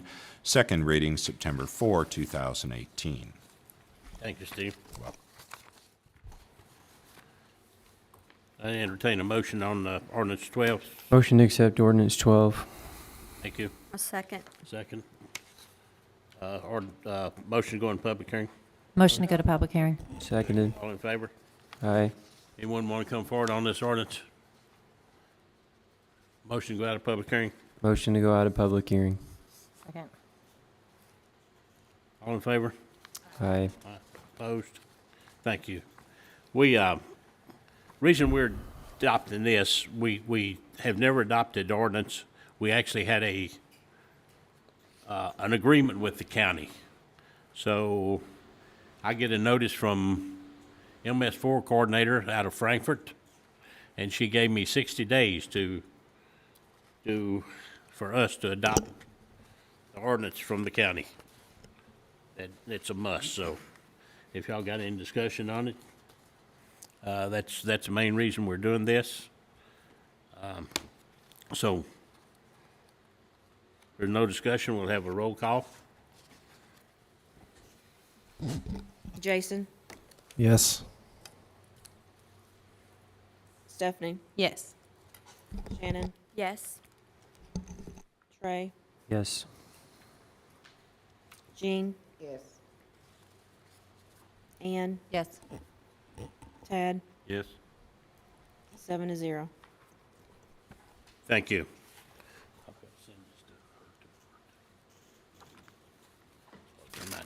Maybe. We need somebody to introduce the first reading for ordinance 13, 2018. Thank you, Tad. Ordinance 13, 2018, an ordinance amending an ordinance relating to the regulation of alcoholic beverage in the city of LaGrange. Thank you. City of LaGrange, Kentucky, Ordinance 13, Series 2018, an ordinance amending an ordinance relating to the regulation of alcoholic beverages in the city of LaGrange. Whereas KRS Chapters 242 and 243 permits the city of LaGrange the ability to license and regulate the sale of alcoholic beverages, and the city desires to exercise that authority. Whereas the voters of the city of LaGrange have, through special election, decided to permit the sale of alcoholic beverages in LaGrange, Kentucky. Whereas the existing ordinance concerning the sale of alcohol contains terms that the city council wants to be changed based on modifications made by the legislature of the Commonwealth of Kentucky, it is necessary to amend portions of the current ordinance. Now therefore be it enacted and ordained by the city of LaGrange, Kentucky that Section 1, 7, issuance of license, receipt of fees. All licenses permitted under Kentucky law for a city with a population of the fourth class shall be allowed, and all licenses granted under this chapter shall be approved and issued by the City of LaGrange ABC Administrator. All license fees from licenses issued under this ordinance shall be collected by the City of LaGrange ABC Administrator. All licenses approved by the City of LaGrange ABC Administrator and issued by the city shall begin on July 1 of any year and shall expire on June 30 of the following year. All fees that are imposed by KRS 243.030 and 243.040 are to be paid to the Kentucky ABC. In addition to those fees paid to the Kentucky ABC, any licensee engaged in the sale, possession, or distribution of spirituous, vinous, or malt liquors, or operating a brew on premises establishment shall pay the following fees to the City of LaGrange ABC Administrator, which are authorized under KRS 243.070, and the fees shall be paid when applicable for a license is made. Fees: 1, distilled spirit and wine licenses, retail package, retail drink, temporary restaurant, and extended hour licenses. A, rectifiers license, Class A, per annum, $2,580. B, rectifiers license, Class B, per annum, $825. C, brewer's license, per annum, $2,580. D, microbrewery license, per annum, $520. E, wholesalers, distilled spirits and wine license, per annum, $2,060. F, distributor's license, per annum, $520. G, quota retail package license, per annum, $570. H, quota retail drink license, per annum, $620. Special temporary license per event, $50. Special temporary auction license per event, $100. K, limited restaurant license per annum, $780. L, limited golf course license per annum, $720. M, qualified historic site license per annum, $1,030. N, extended hours supplemental license per annum, $2,060. O, NQ, retail drink license, non-quota per annum, $4,120. P, NQ2, retail drink license, non-quota per annum, $830. Q, NQ3, retail drink license, non-quota per annum, $310. R, NQ4, retail beverage license, non-quota per annum, $210.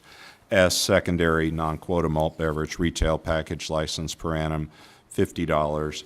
T, non-quota retail malt beverage package license, non-quota per annum, $210. U, secondary NQ4 malt beverage retail drink license per annum, $50. V, supplemental bar license fee for first 5, no additional charge after 5. NQ retail drink, $830. Limited restaurant, $780. Limited golf course, $720. Quota retail drink, $620. NQ retail drink, $310. The qualifying holder of either type of retail malt beverage beer license is either the NQ retail malt beverage drink or the NQ retail malt beverage package license may add the second license for a reducing license fee of $50 per annum. 2, caterer's license. A caterer's license may be issued as a supplementary license to a caterer that holds a quota retail package license, a quota retail drink license, an NQ1 license, an NQ2 license, or a limited restaurant license. The caterer's license may be issued as a primary license to a caterer in any wet territory and any moist territory under KRS 242.1244 for the premises that serves as the caterer's commissary and designated banquet hall. No primary caterer's license shall be issued to a premise that operates as a restaurant. The alcoholic beverage stock of the caterer shall be kept under lock and key at the licensed premises during the time that the alcoholic beverages are not being used in conjunction with a catered function. All caterers' licenses shall comply with KRS 243.033. Caterer's license, even a supplementary per annum, $830. Then you have other, there's a special Sunday retail drink license shall be $520 per annum, and any licenses issued after January 1 of any year shall be assessed a fee equal to 1/2 of the annual fee for the remainder of the license period. Section 2, effective date. This ordinance shall take effect upon its reading, adoption, and publication according to law. Tonight is first reading. Thank you, Steve. Thank you. We'll have second reading and public hearing next month's meeting. We got, see, where are we? We have the introduction of ordinance 14, 2018 for first reading. Mayor, I'll introduce ordinance 14-2018 for first reading, and Thank you, Ann. ordinance revising the zoning map of the city of LaGrange located at 1500 Fort Pickens Road. Thank you. Commonwealth of Kentucky, City of LaGrange, ordinance number 14, Series 2018, an ordinance revising the zoning map of the City of LaGrange. Whereas on October 1, 2018, the LaGrange City Council did conduct a public hearing concerning a request for a zoning map amendment that was heard by the Oldham County Planning and Zoning on July 24, 2018, on approximately 5.59 acres located at 1500 Fort Pickens Road in LaGrange, Oldham County, Kentucky. Whereas the Oldham County Planning and Zoning Commission did move to approve the zoning map amendment, and that motion carried. Whereas the LaGrange City Council did review the Oldham County Planning and Zoning Commission action and did conduct a public hearing to receive additional evidence and comments. Whereas the LaGrange City Council did vote to approve the zoning map amendment, adopting the findings and reasons and binding elements in support thereof. Now therefore be it ordained by the City of LaGrange, Kentucky as follows. The property, approximately 5.59 acres, located at 1500 Fort Pickens Road in LaGrange, Oldham County, Kentucky, more particularly described in the attached Exhibit A, is changed from a zoning classification of C2 Community Business District to C3 General Business District. The property described in the attached exhibit from date of passage and publication of this ordinance pursuant to law shall bear the zoning classification of C3. Attached exhibit made a part hereof as if fully set out. This ordinance shall take effect upon its passage, approval, and publication according to law. Thank you, Steve. We'll have the second reading and public hearing on this next month. That's what, October 1st? We will have the minutes and planning and zonings. Amy, is that correct for next month? Thank you. Takes us to old business. We got any old business? I had a question about the Green Space Committee. When is your next scheduled meeting? And I know you said you were going on a I guess, review on the 19th, but do you guys have a meeting and location that, other than that? No, we don't have another one scheduled after that at this point. Okay. Correct, Karen? Okay. And you do have another one? Could you? No. No. Would you mind sending a email? Sure. Just okay. Absolutely. All right. Thank you. I don't know if this is old business or new business. I feel like it's more new business. The ordinance committee meeting, I'd like to propose Wednesday, 9/26 at 6 o'clock in the community center, second floor. Does that work for? That works. Doesn't work for you. I'm out of town that week. The whole week? Alrighty. 6, yeah, if it's, How about Thursday the 20th? Can't do that one. Okay. Well, shoot. You do Tuesdays? I can do first thing in the morning several days, but evenings are going to be tough for this month at least. About the 25th? I think you're out of town that whole week, correct? Okay. All right.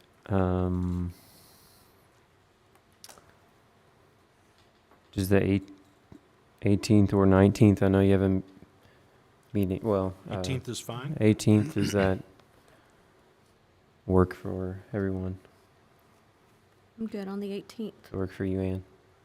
Yes, I should be able to make that work. Okay. All right. So we'll do 9/18. It's a Tuesday, 6 o'clock? 6 o'clock, community center, second floor. Thank you.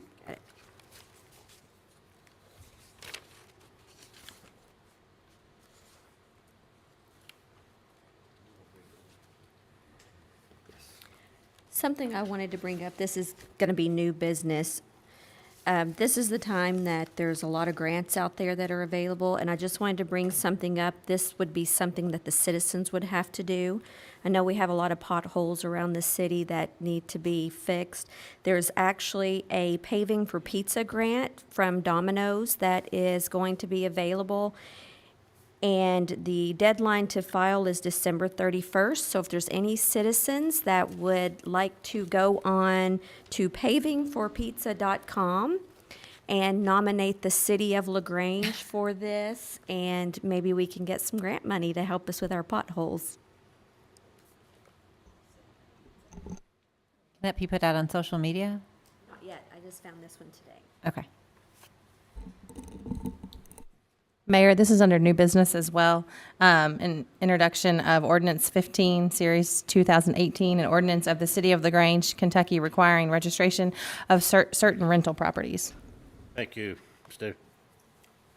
Thank you. City of LaGrange Ordinance Number 15, Series 2018, an ordinance of the City of LaGrange, Kentucky requiring registration of certain rental properties. Whereas the presence of rental properties is on the increase in the City of LaGrange, whereas it has come to the attention of the City Council that several rental property owners are failing to apply for a business license and/or failing to account for income earned for the compensation tax.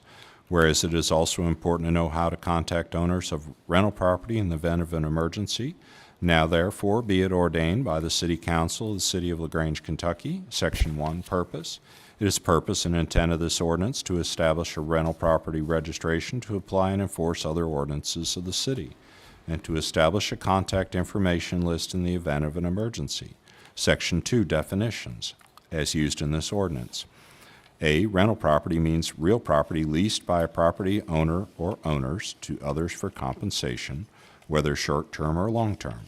This includes property of all zoning uses, including but not limited to vacant land, commercial, industrial, and residential property. Section 3, Registration. A, prior to renting property located in the City of LaGrange, a property owner or owners shall register the property as a rental property with the City Clerk's Office of the City of LaGrange, Kentucky. B, there shall be a fee of $40 per property registered, which shall be paid by the property owner or owners to the city at the time of registration. Section 4, enforcement. A, if the rental property owner fails to register the property by November 15th, or within 30 days of when the property owner acquires title, whichever happens last, the city may issue a citation and impose fines and/or penalties against the property owner for a violation of this ordinance. B, any rental property owner who or that fails to register rental property within the city within the time limits stated in this ordinance shall be subject to a civil penalty as follows. First offense, a fine of $50 if paid within 30 days of citation, and additional $50 if not paid within 30 days of citation, plus interest at the rate of 1% per month, compounded monthly. Second offense, a fine of $100 if paid within 30 days of citation, and additional $100 if not paid within 30 days of citation, plus interest at the rate of 1% per month, compounded monthly. Third offense, a fine of $500 if paid within 30 days of citation, and additional $500 if not paid within 30 days of citation, plus interest at the rate of 1% per month, compounded monthly.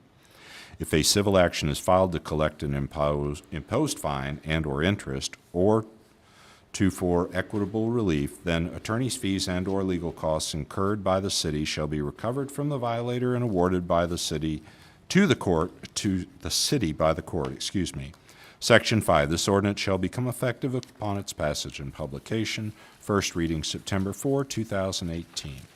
Thank you, Steve. Thank you. Any more new business coming before the council? I'll entertain a motion to adjourn. Actually, I had another, All right. I had a question too. Joe, or Mayor, I had a question I meant to ask earlier and I forgot. This was actually in the financials. Going through, actually, the city attorney bills, I just had a question. I know there was a couple of meetings that our city attorney did not attend, and I do see that that was adjusted here. But I wanted to just ask, I noticed there were some charges on here where we had received an email, and I know the city is charged each time we send emails and the emails are read. However, there was an email that was voluntarily sent to us and we were charged, and the city was charged for that. So do we get charged for that as well, like if you voluntarily send emails out to us? My understanding is that my staff met with folks over at City Hall, and we've agreed to not charge that bill against my better judgment. Okay. But we're not going to argue over that particular email. That's not of any moment or any concern at this point. We'll agree not to charge the city for that. And I've been told, and I understand from my bookkeeper, that that's been adjusted as such on all future billing. Thank you. We have two properties that we've sent letters for as unsafe buildings, and per the ordinance, they have to come before city council to explain what their plans are for that property. The first one is 207 South Second. You guys want to go ahead and come on up? That is this house. It's a shed at the back of the building. It's in the alley. Go ahead and come on up. And I'm not sure if they're gonna tear it down, what they're gonna do, so we'll just get an update from them on what they wanna do. You're gonna have it torn down? I've Okay. already tore it down. Oh, has been torn down? Okay. Well, that's no longer an issue on that one then, that one's I gone. just gotta get the debris and stuff out. Okay. And then the second address was 209 South Second Street. Is there anyone here from Oldham County Investments? That's, you were done, thank you very much. This house was involved in a house fire back in July of 2016. It went into foreclosure, and it was purchased in October of last year, and it has sat vacant ever since then. I'm not sure if the city council wants to try and, I was hoping they would show up today. I sent them a letter so they could tell us if they were going to repair it, fix it, what their plans were. But it has been sitting empty since July of 2016. Does Oldham County Investments own other properties? They do, They do. they do. Have you heard from them, anything No, from I them at tried to all? call them beforehand, and I could not, I'd left messages, could not get a response, so therefore I sent them a letter asking them to respond to city council. As per ordinance, that's what we're supposed to do, and they obviously did not show up today. What are our options if they don't respond? We could We have vote no to op- demolish it, Okay. demolish it or fix it up, or, you know, but demolish it. How long do we have to wait? I don't know what the ordinance states, if we have to vote on, you know, if we have to give it 2 readings, or what we have to do. There is a process for it, Gene. We followed it very recently with the Casey matter. And there are deadlines within the ordinance built in for their opportunity for appeal. I was hoping they were gonna be here tonight. Have you sent them letters, or have you did. talked to them, they're not responding, or? I called enough messages and I sent a letter, and they've not responded.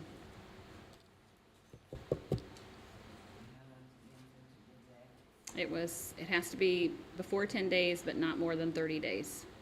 So it was this past month. So we'll table that and bring it back next month and see where we can go. Yeah, I was gonna say, can we table it and then Table let that. them know that we're gonna hold a hearing on it Yes. October? And then on old business, 1618 Cedar Springs Court, that was brought up last month. I'm happy to report the house is now completely empty. It has been cleaned out. By the end of next week, they should have an appraisal for it. And then within 60 days, it should be listed for sale. I have reiterated to the mortgage company that they need to stress to whoever purchased this property, it cannot sit vacant. It needs, whoever buys it needs to immediately start acting upon doing something with it, because it is still under order from the city council to be demolished. So she said that she would make sure that that is stressed in the contract, that whoever buys it needs to act immediately, for whatever good that will do. So they gonna put it up for sale, you said? Within 60 days, it'll be for sale. In 60 days from, The end of next week, they'll have the appraisal done. And then within 60 days, they'll have it up for sale. That's all I have. we have a plan if it doesn't sell, or, Then we I can mean, go- do I we, mean, is We've got is this, 60 days the deadline for it to sell, or? no, that's when they'll have it listed for sale. The mortgage company will have it listed for sale within 60 days. I got you. Of getting their appraisal back, and that should be, the appraisal should be returned to them by the end of next week. Any updates on Sumac Alley? The city attorney's office has given me the forms. I'm in the process of getting those signed by the homeowners to get the affidavits, to get them, that they agree to it. They all agree to it, I just don't have all the forms back yet. Thank you. It's also been surveyed, It has been surveyed. if the council didn't know. Yes, it has been surveyed. Steve has given me the forms. I'm just waiting on all the signatures. That's all I have. Can you go back to the Cedar Springs thing? So, I'm just curious, since we did vote to demolish it, but that hasn't happened.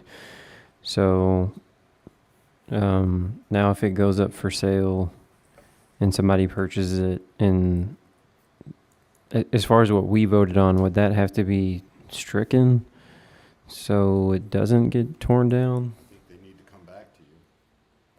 If they're gonna do anything, they need to come back to you with a plan, so you have a reason to change your mandate. The You have per- a mandate on record right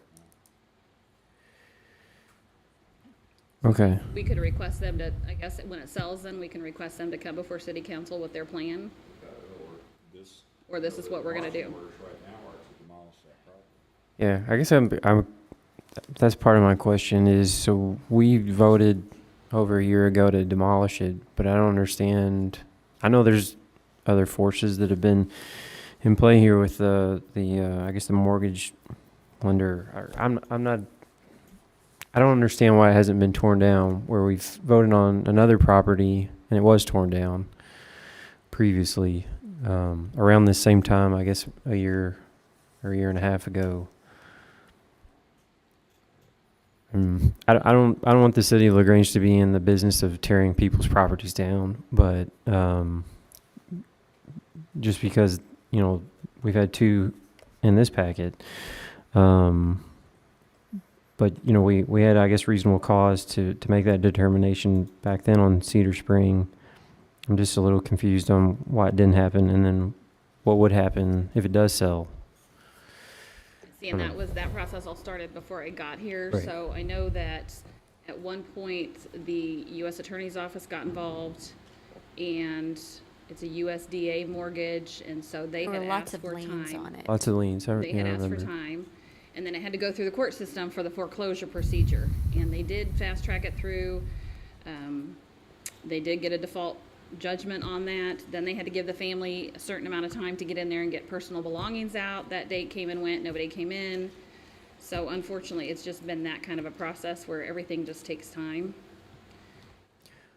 It's hard to compare the two of Batanzas Court and this one because there wasn't any heirs. Yeah, Batanzas Wasn't any Court, she passed away mortgage? back in 2009, and it had been sitting empty since 2009. There was no mortgage More- company, no there was mortgage nobody company coming involved, forward. so, yeah, just explain to you, Trey, that's the difference in the two. I understand there were less players involved with that one in particular. I mean, I can't say I've driven by the Cedar Springs one a few times since, especially, over the summer, and I can't say that somebody has buttoned it up better than what it was. I've stayed on them. I was doing inspections every week, going by, making sure it was secure, making sure the grass was mowed, and I was staying on them to make sure that was happening. The mortgage company actually hired a company to Service it. service it, to take care of it. The mortgage company actually hired someone to Is there manage it more or less. is there a time limit that the mortgage company has to sell it? I mean, they could keep it at a price and it could sit there for 2 years. I know it's a good market right now, but Right. It's After seeing the interior of it, I think they're gonna have to take a loss on it. I don't know what they still owe, but it's in really rough shape. Really, really rough shape. So whoever comes in is gonna have to gut the whole thing and just start fresh. So they're going to have to take a loss. I mean, it's up to you guys as the city council. If you wanna say, okay, list it, and after 30 days, if it doesn't sell, come up with a better plan. Whatever you guys wanna do. I guess that's kind of what I'm asking. Is So that would- within our would we have to right? amend what we have with the current demolition order? I don't. You're going to have to do something on the record to either modify it or rescind it completely. 'Cause I feel like right now, because that's the way we voted, it should be torn down regardless if they want to sell the property or not, unless they, I guess, showed their intention of rehabbing something or got it up to a certain And standard. that probably will come down to a decision of council, what's in your best interest. Is it better to have a property that's back on the rolls and good, or a vacant property that you spent thousands of dollars to demolish the residence? I mean, that's a decision. We'll have to weigh the facts when we have the facts. I don't have enough. Yeah, if help you someone's with that willing to now. purchase it, I don't see why we would want to spend thousands of dollars to It would cost demolish us- it. We got 'Cause estimates. it's gonna It would cost, be what, just under 20,000. Yeah, so to I don't see why demolish it we'd and want to haul it spend away. that if there's a buyer there. and I guess I'm not remembering it correctly, but I know our ordinance was if the bank or the mortgage holder does not appeal, we will demolish. So it seems like since they appealed and have a plan put forward, doesn't that then just negate our plan to demolish? If that's the language, we'll want to review the minutes from Yeah, that I mean, I just don't to remember ensure it what it exactly, was but said. that was sort of how I'm It's been a remembering while. it. That, they had 30 or 60 days to respond, and if there was no response, then we would demolish, and they responded. I think So- they responded within the time frame, and since then, it's just a slow process. Maybe that's one of them we need to look into and change some words. I lived by a house for 10 years. Never has been changed, never has. Since we're on the subject, I had to ask, but what's happened to Batanzas Court lot? Is it somebody taking care of it, or? Well, the city, up until this point, has been going through and mowing every couple of weeks to keep the grass down. The neighbors are mowing part of it, then the city has to go in and mow the rest. I sent an email to Steve's office on August 9th for an update, and I haven't heard anything. The last update I got was on June 6th. Let me find it here.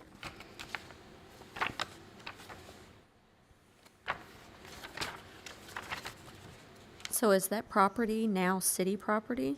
No, we're working on seizing it. I mean, that's our plan. Because if we seize it, then, There's been nobody to gain service on. so if we seize it, then we could see if each neighbor wants to And the next door buy and then neighbor wants to recoup our buy money it. for the demolish. Yeah, I don't have any. The last update I have on that's that the owner died without a will, the heirs won't come forward. There's 7 years of delinquent county taxes that have been purchased by various companies. There's also 2 current open foreclosure matters involving this property. Last I heard that Michelle or Steve were gonna speak with Andrew regarding a cross-claim, counterclaim. And I haven't received an update since then, so. And the cross-claim, counterclaim is in the second matter because the city was named as a defendant in that matter. And so we have to set up our claims again, and we have to point out, which we did to the court, that there already is another foreclosure pending on the same piece of property. The bank that is coming after this one, I think, was on some kind of a line of credit, and for whatever reason, they didn't catch that there was already a suit filed, and we didn't find it in the lien books either, so it was a mystery to all of us. So now there are 2 of them out there. Eventually, they'll need to be consolidated, but we still are facing the same issues in the second foreclosure with that new plaintiff. They're not able to effect service on the necessary parties to have a foreclosure happen.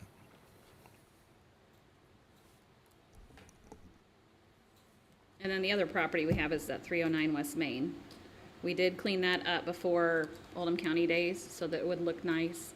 And the city is, every couple weeks, maintaining by going over and at least mowing the front yard, so it does look nicer. But that one's still tied up.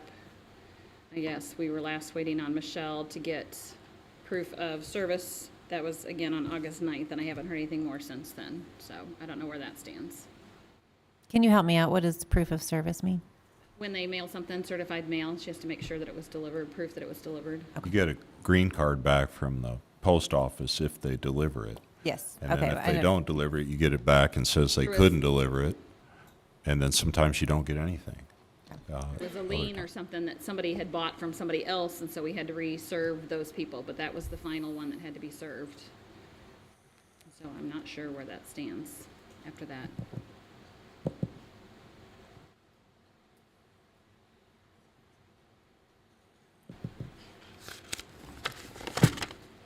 That's all I have.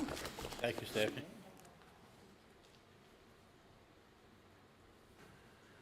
Motion to adjourn. All in favor? Aye. Stand up.